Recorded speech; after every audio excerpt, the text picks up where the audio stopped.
Vidím, že pokračuješ v klamaní a nechceš ľuďom povedať, že si na mňa nasraný len preto, že som ti nechcel dať feat na Rivala 2, lebo si mi poslal vec a povedal som ti, že tá vec je konfliktná a neurobím ju. Tak si mi jebol telefón, zdul si sa, prestal si ma zdraviť a začal si ma hrotiť. Ale cením, mega cením, že si pred celým internetom a všetkými fanúšikmi priznal, že to iba hraješ, že ťa máme brať ako Toma Hardyho, keď hraje zápornú postavu, že to je vymyslené, že taký nejsi a že tvoj rap je fake. Malý snitcher Strapo. Koľkokrát drzí, koľkokrát urážky na ľudí, keď ľudia mu to vrátia tým, že ho oblejú vodou, jak ja, tak z nich robí.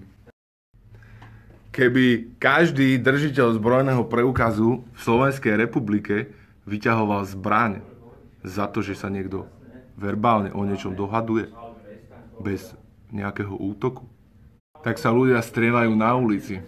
Ale Strapo sa do trestného práva vyzná viac ako advokáti alebo polícia. A Strapo sa tiež snaží byť drsný reper, len mu to nejde.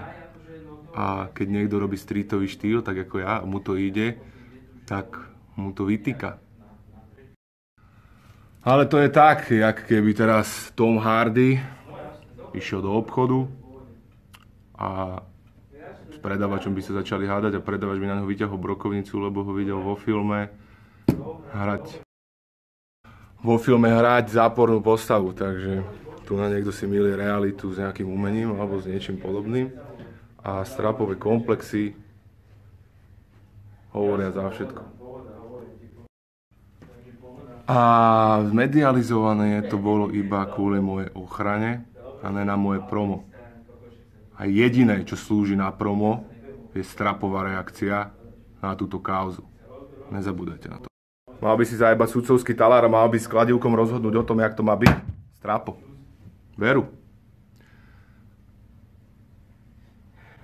Však Frodo vždycky niekoho provokoval, či Spirita, alebo nejakých iných ľudí, čo robia hudbu, ale nikto mu na to ani neodpovedá, lebo ho neberú príliš vážne.